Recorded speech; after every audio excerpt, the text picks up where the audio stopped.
Colby told me better than anything. The one thing the bad people can't afford is publicity, and knocking you off right now or doing something obvious to one of your kids would bring them more trouble than it's worth. I said, you have to consider the possibility of some danger to not only your reputation, but to your person. I mean, there are people do react rather violently to some kinds of charges, or particularly if they're true, there's more apt to be a negative reaction than if they're false. If they're false charges, then they can be reacted to in a normal way, a libel suit or whatever.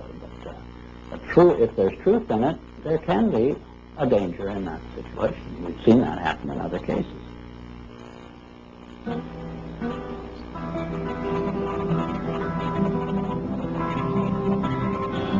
John arranges to meet Troy Bonner, the young man he sees as the key to the cover-up. There's a great danger. The reason is he carries the secret, so to speak. He served his purpose for the FBI and others by committing the lies that put the seal on the cover-up. He knows that Troy's evidence will be crucial to Alicia Owen's case, and Troy wants to tell the truth, despite very real fears. My fears are that, I'm not going to be believed again. It's just, going to be a whole other kind of exploitation like it was last time. And afraid that that's going to happen, or, it might end up dead, or a loved one might end up dead. Troy has an overriding reason for putting the record straight. Maybe somebody has a better idea. I want this to go forward and have something done so that all those other kids who a lot worse things have happened to can come forward and see that action can be taken. You have to, if you want to protect yourself and your life and your family's life, both now and particularly in the future, is to use the institutions of government that have been set up to protect you and make them work. That means you go into federal court, you go after the people that have done this cover-up, and you expose it so there's no longer any percentage on their part in eliminating you because the secret's out. Yeah, that's why we're here today, to let it out. John's advice to Troy to tell the truth in court puts him at risk of prosecution by the county attorney's office. Potentially, they could decide to charge him with perjury, because now he is telling that they forced me to lie. I did lie at Alicia's trial. I did lie before the grand jury. I did it because the authorities were forcing me to do it, and I was scared for my family. Potentially, they could charge him with perjury this time. Troy's appearance in court will keep Alicia Owen out of prison. She's on bail while DeCamp appeals against her perjury conviction.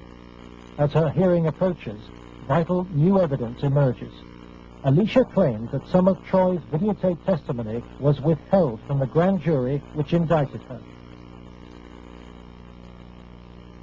The tapes that were shown to the grand jury had been edited. Everything that matched Troy's statement Shown. that matched mine I know it's was raised. edited out.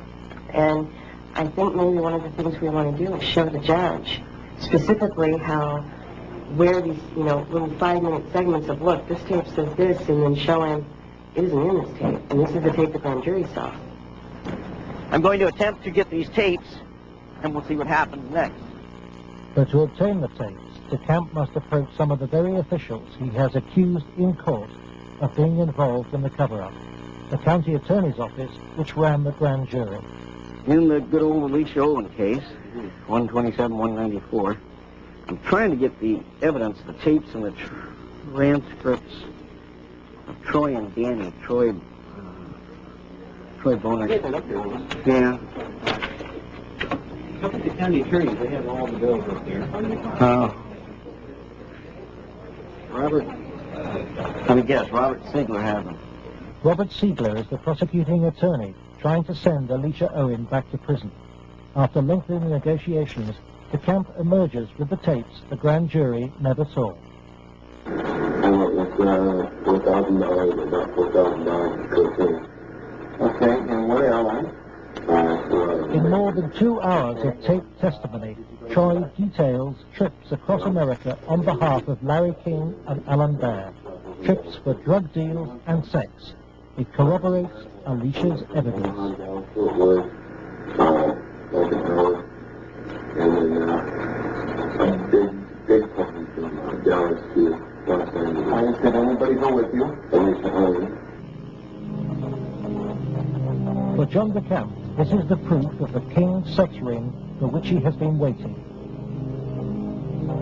Here it is, so to speak, the smoking gun that they could go out and verify, the corroboration. In other words, the linkage to King that was denied.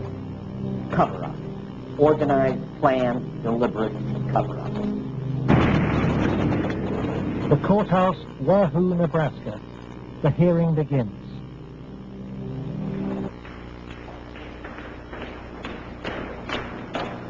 Alicia Owen is ready to testify. So is Paul Bonacci. But there is no sign of Troy Bonner.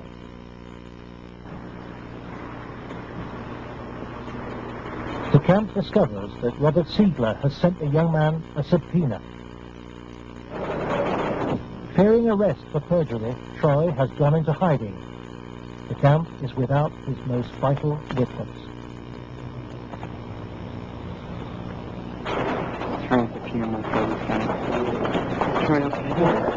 In court, Alicia's case is adjourned. The county attorney's office begins to search for Troy Bonner. But county attorney Siegler won't say why. You're about to charge Troy Bonner with perjury. Every victim witness who stepped forward in any way, or even was a potential witness that somebody heard about, has either been killed, put in jail under some theory or other, terrified or run out of the state, discredited. Every perpetrator, even the convicted ones, have been treated as conquering heroes. Peter Citron lives in the same house where he abused many of his young victims. Alan Bear lives in the most exclusive part of Omaha. He recently bought a downtown shopping mall.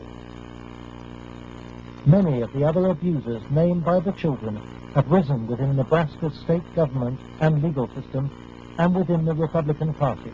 Obviously, the FBI was protecting something a lot more significant than a bunch of old pedophiles having improper relations with little boys. They were protecting something a lot more significant than a bunch of drug peddlers. They were protecting, in my opinion, they were protecting some very prominent politicians, some very powerful and wealthy individuals associated with those politicians and the political system, up to and including the highest political people in this entire country.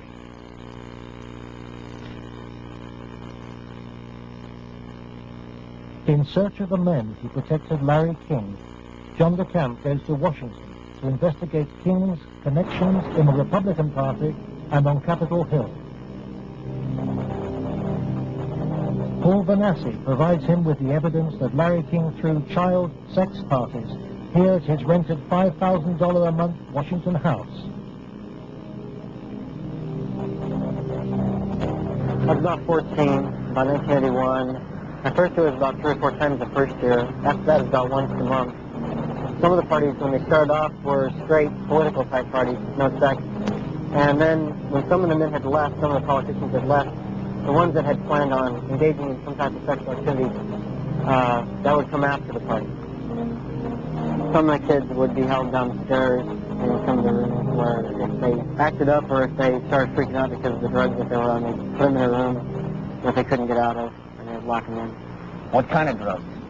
Anything you wanted, cocaine, heroin, speedballs. You're telling me those weed. things were at these parties where you had Larry King and prominent politicians? Yeah. Were they readily available to anybody at the party? At the after parties, they were readily available for anybody. Beforehand, they